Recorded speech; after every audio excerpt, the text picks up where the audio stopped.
요한계시록 7교회 강일설교 15번째 시간, 두아디라 교회 2번째 시간입니다. 제목은 이세벨을 쫓아내라 인데, 요한계시록 2장 20절과 21절 말씀을 근거로 여러분과 함께 말씀을 나누도록 하겠습니다. 요한계시록 2장 20절과 21절 제가 읽겠습니다. 그러나 내게 책망할 일이 있노라. 자칭 선지자라 하는 여자 이세벨을 내가 용납함이니 그가 내 종들을 가르쳐 꿰어 행음하게 하고 우상의 제물을 먹게 하는도다. 또 내가 그에게 회개할 기회를 주었으되 자기의 음행을 회개하고자 하지 아니하는도다. 아멘. 두아디라 교회는 열심을 다해 복음 사역을 감당했을 뿐 아니라 서로 사랑하며 신뢰하는 좋은 교회입니다. 그런데 문제는 이 두아디라 교회 내부에 자칭 선지자라고 하는 이세벨이라고 하는 여자가 있었습니다. 에베소 교회는 자칭 사도라고 하는 자와 니골라당의 행위를 미워하여서 예수님의 인정을 받았습니다. 그러나 두아디라 교회는 자칭 선지자라고 하는 이 이세벨을 받아들이는 치명적인 약점이 있었습니다. 이세벨은 열왕기상 16장과 열왕기하 9장에 등장하는 북이스라엘의 왕비의 이름입니다. 당시 북이스라엘의 왕은 아합이었는데 이 아합의 부인이 바로 이세벨입니다. 이세벨은 시돈의 왕 엣바알의 딸이기도 합니다. 이 시돈은 바알을 대표 주신으로 두고 숭배하였던 나라입니다. 그래서 시돈 왕 이름 그 자체가 엣바알입니다. 엣바알이란 뜻은 바알은 우리와 함께한다 라는 뜻을 가지고 있습니다. 바알의 헌신적인 추종자를 아버지로 둔 이세벨 또한 북이스라엘을 바알 종교로 퍼뜨리겠다고 하는 이 선교적 사명을 안고 아합과 결혼한 여자입니다. 한마디로 이세벨은 우상을 퍼뜨리기 위해 북이스라엘에 들어온 악한 여자입니다. 두아디라 교회에 이 이세벨과 같은 여자가 우상을 퍼뜨리기 위해 지금 들어왔습니다. 그렇다면 진짜 이 여자의 이름이 이세벨일까요? 그렇지는 않습니다. 이세벨은 유대교회에서나 교회에서 저주스러운 이름입니다. 실제 이세벨이란 이름으로 교회에 들어올 리는 없습니다. 북이스라엘을 타락시키기 위해 우상을 퍼뜨리는 이세벨과 같은 여자가 지금 두아디라 교회로 들어온 것으로 해석해야 합니다. 문제는 이 두아디라 교인들이 이 여자의 말을 따랐다는 데 있습니다. 그렇다면 자칭 선지자라고 하면서 이세벨과 같이 하나님의 자녀를 타락시킨 이 여자가 어떤 일을 하였을까요? 요한계시록 2장 20절에 이렇게 기록되어 있습니다. 그러나 내게 책망할 일이 있노라. 자칭 선지자라는 여자 이세벨을 내가 용납함이니 그가 내 종들을 가르쳐 꿰어 행음하게 하고 우상의 제물을 먹게 하는도다. 이세벨 같은 이 여자가 두아디라 교회에서 가르쳤다라고 합니다. 그리고 그 내용이 음행을 저지르고 우상 제물을 먹어도 된다라는 것이었습니다. 이 가르침을 주님의 종들이 또 받아들였다라고 합니다. 여기서 종들은 하나님의 복음 사역을 어느 정도 다루고 그 일을 능숙하게 행하는 자입니다. 초신자가 아니라 복음을 받고 두아디라 교회를 말씀으로 교훈할 정도의 위치에 있는 사역자로 볼 수가 있습니다. 그런 주의 종들이 이세벨이 가르치도록 두었고 그 거짓 교훈을 받아들인 겁니다. 왜 이러한 교훈을 받아들였을까요? 전에 다루었지만 이 길드라고 하는 이 조직 문화와 관련되어 있습니다. 이 두아디라 도시는 길드에 들지 않으면 어떤 장사도 할 수가 없는 곳입니다. 그런데 이 길드 자체가 우상 숭배를 조장하였고 술을 먹고 마시며 후에는 음행을 하도록 유혹하였습니다. 만약 여러분이 장사를 하기 위해 길드 문화를 받아들여야 한다면 그리스도인으로서 굉장히 큰 부담을 가지게 될 겁니다. 이때 자칭 선지자라고 주장하는 이세벨 같은 여자가 신전에 들어가 먹고 마시며 음행을 해도 하나님 앞에 죄가 아니라고 가르치는 겁니다. 이세벨 같은 이 여자의 주장을 알기 위해 우린 요한계시록 2장 24절을 한번 보도록 하겠습니다. 요한계시록 2장 24절에 보면 두아디라에 남아있는 이 교훈을 받지 아니하고 소위 사탄의 깊은 것을 알지 못하는 너희에게 말하노니 다른 짐으로 너희에게 지울 것이 없노라. 여기서 우리는 사단의 깊은 것을 알지 못하는 너희에게 말하노니 라고 하는 예수님의 말씀을 주목해야 합니다. 지금 이세벨의 교훈을 받은 자들은 사단의 깊은 것을 아는 사람들입니다. 반면 예수님은 사단의 깊은 것을 알지 못하는 너희를 언급하시는데 이 사람들은 이세벨의 교훈을 따르지 않는 성도들을 말하는 겁니다. 정리하면 24절에 사단의 깊은 것을 알지 못하는 너희는 이세벨의 가르침을 받지 않고 자기를 지켜낸 성도를 말합니다. 예수님은 이 성도에 대해서는 다른 짐으로 부담을 주지 않겠다라고 말씀합니다. 예수님은 경건한 성도들이 이세벨의 교훈을 방어하느라 힘을 쓰고 있음을 지금 알고 계신 겁니다. 또한 이들이 길드에서 주장하는 우상 숭배를 피함으로 많은 곤란을 감수하고 있었던 상황을 예수님께서 아시고 있는 겁니다. 그래서 예수님은 또 다른 교훈으로 너희에게 부담을 주지 않겠다라고 지금 말씀하시는 겁니다. 여러분, 예수님은 인격적인 분이시며 자기를 지켜 거룩한 삶을 살기 위해 애쓰는 성도를 격려하시는 분입니다. 예수님은 자기 백성의 삶에 어려움들을 채울하시고 잘 견디고 있다 하는 것을 다른 짐으로 너희에게 부담을 주고 싶지 않구나 라고 말씀하고 계신 겁니다.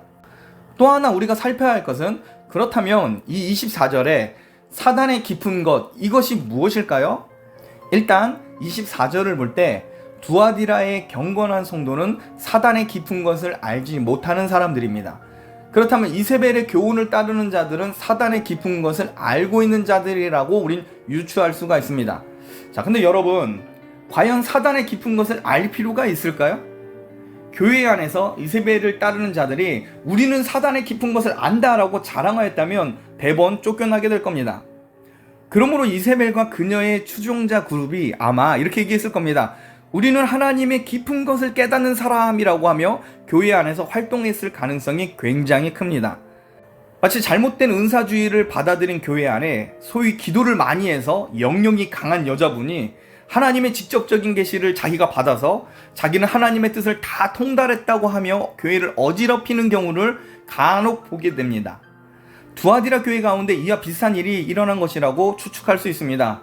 이세벨 같은 여자가 우상숭배와 관련해서 고민하고 있는 교인들에게 자기가 하나님의 깊은 곳을 깨달았다라고 하면서 세상의 우상 제물도 다 하나님의 것이며 우리의 영은 예수님께 구원을 받았기 때문에 육신이 죄를 범해도 큰 문제가 되지 않는다라고 외쳐대는 겁니다.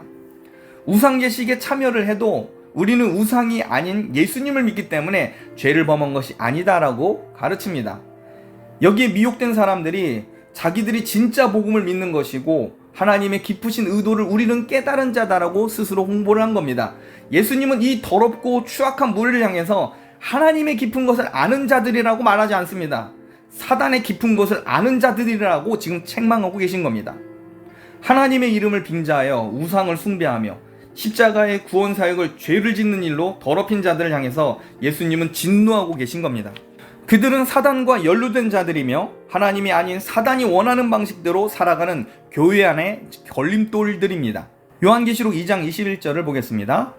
요한계시록 2장 21절에 또 내가 그에게 회개할 기회를 주었으되 자기의 음행을 회개하고자 하지 아니하는도다. 여러분, 주님은 회개할 기회를 주었다라고 하십니다. 그럼에도 그들은 자기의 음행을 회개하지 않았다고 합니다. 여기서 회개할 기회를 주다 해서 이 주다는 헬라어 에도카로서 부정 과거형으로 되어 있습니다. 또한 회개하지 않다 해서 이 않다는 헬라어로 우데이로 현재형으로 되어 있습니다. 자, 이를 근거로 해석하면 이렇습니다. 예수님께서 과거에 결정적으로 주신 회개의 기회가 있었음을 알 수 있습니다. 이세벨을 추종하는 무리들도 예수님께서 경고하신다는 것을 직감할 정도로 회개를 해야겠다고 생각할 정도로 알 수 있는 사건이 분명히 전에 있었습니다. 그런데 시간이 차츰 지나자 회개하기를 거부한 겁니다. 지금뿐 아니라 계속 회개하기를 거부하고 있습니다. 자기들이 잘못되어하는 것을 알지만 다시 돌아가고 싶지 않은 겁니다.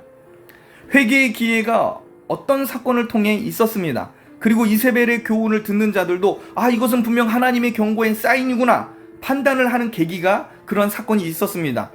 그럼에도 회개하지 않았고 우상을 가까이 하고 음행을 하였던 겁니다. 과거 일제강점기 때 신사참배를 한 목회자들이 있었습니다. 그러나 1945년 8월 15일 해방이 되었습니다. 이제 일본군은 물러갔고 목회자들을 향해서 신사참배를 강요한 일은 사라졌습니다. 이제 자기의 신앙 양심을 따라 살 기회를 얻은 겁니다. 이 말은 일제치하에 어쩔 수 없이 신사참배를 한 목회자들이 이제는 공개적으로 회개할 수 있는 기회가 온 겁니다. 하나님께서 이 한국교회에 회개할 기회도 주신 겁니다. 그래서 1945년에 날을 정하여서 한 주간 동안 평북 선천군 월곡동의 월곡교회라는 곳에서 신사참배 통해 자복 금식기도 수양대회라고 하는 이 긴 이름의 모임을 한국교회가 가졌습니다.